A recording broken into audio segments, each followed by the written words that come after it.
Hello students. Today I want to talk about doing a graphic organizer or a rough outline. Those are actually due this week and I've talked about them a little bit on the other videos, but I just want to make sure you all are clear on what I'm wanting from you. First of all, I want to say you do not need a formal outline. Um, it's just something casual to help you get to thinking about your main ideas and where your thesis statement's going to be going. So this is an example of a graphic organizer that you can use. It's not necessary, it's not required. I'll post it to Canvas, the blank sheet of it. But you do want to make sure that you have your topic, like what is your overall topic for your paper? Let's see, let's just say, I don't know, let's just say I'm going to do a paper discussing apples and oranges. All right, how exciting would that paper be? Okay, so that's my topic. My topic's apple and oranges. And then remember, your thesis statement is just going to be your opinion about your topic and then the reasons for that. So my opinion about the topic of apples and oranges is that apples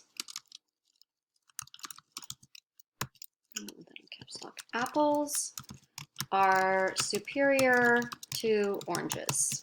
Okay, that's my opinion. That's what claim I'm going to try to prove to you all, is that apples are superior to oranges. And then I need to include that in my thesis statement.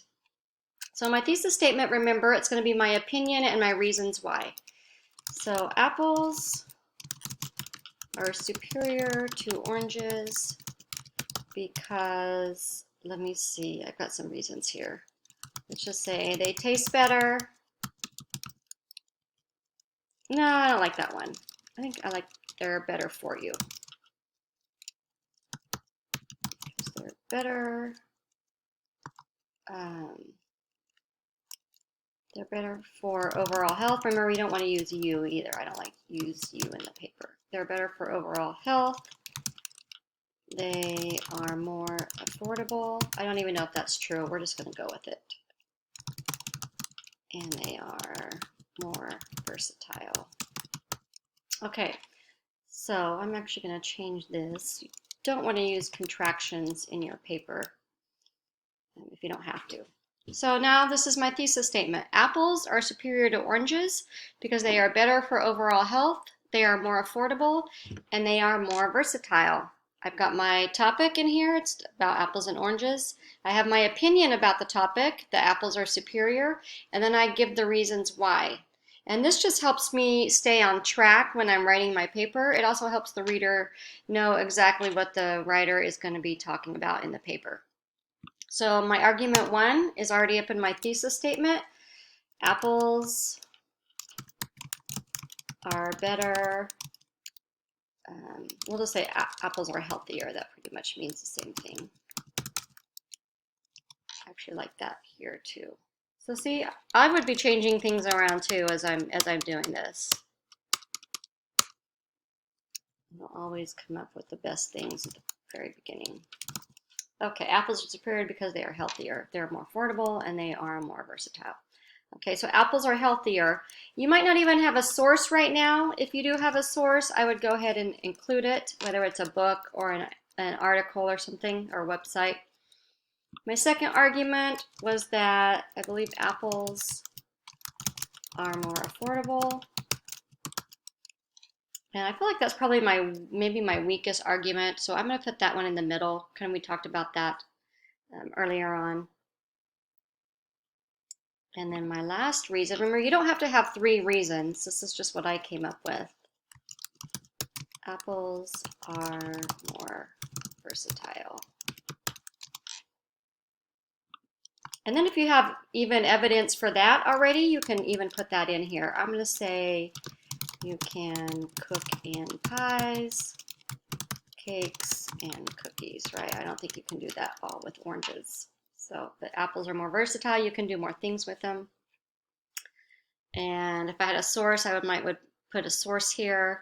So let's say, okay, that's my argument. There's got to be a counter argument, right? I remember I told you that your thesis statement has to be debatable. There has to be a reasonable other side for that. So let's say I found a source where someone is adamant that oranges are better.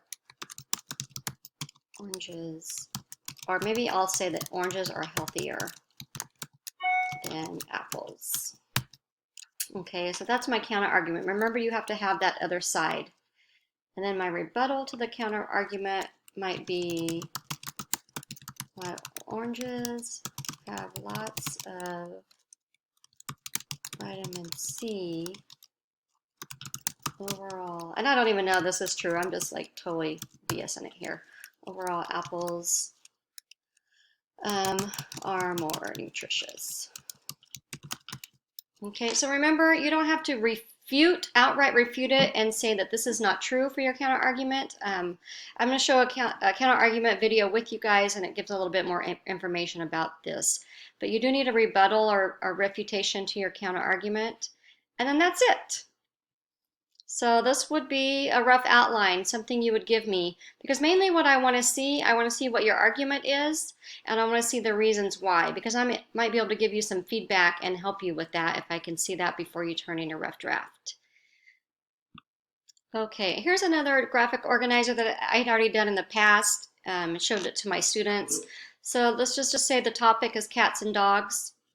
And my opinion about the topic is that cats make better pets than dogs. I'm trying to switch sides. I think I've already done the argument that dogs are better than cats.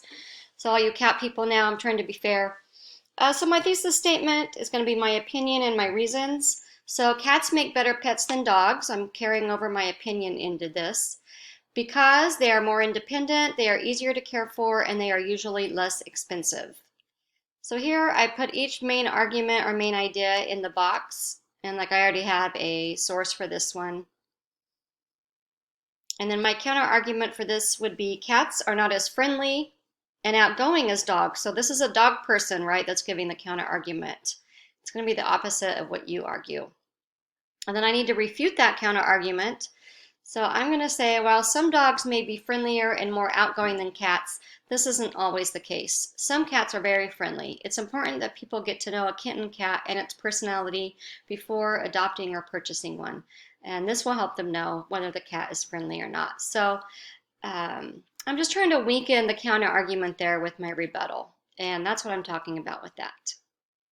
Okay, so y'all are going to have to bear with me on my drawing, my writing. I'm trying to use this little drawing tablet with Word, and it's just really hard to write with. I need more practice for sure. But some of my students are more like visual learners, and they do better with pictures.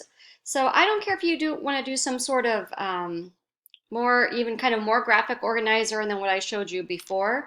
So I just did this with my little tablet. I've got a topic here of books and movies. And let's say that I want to argue that books are better than movies, which I truly believe that, but that's my opinion. So I've got 3 reasons. So if you put all of this together, you would have the thesis statement, books are better than movies because they provide more details, they let the reader do the interpretation maybe, and they are more in-depth. So that would be my thesis statement. If I were going to write a persuasive paper on this, I would still have a counter argument. Isn't that fancy ink there? The counter argument is that movies don't take as long, right? So that's a good counter argument. You might not have time to read a book. And then the rebuttal, me refuting that counter argument, is that while of course the movies might not take as long, the movies often have important parts missing from the book. So you're going to be missing a big chunk there that might be really important. So I just want to give you guys that as a little visual. You can do something like this if you want. What I really need is I need your reasons to support your opinion, and I need you to have a counter argument for me. So just let me know if you have any questions. I will see you guys all, or see you on the next video.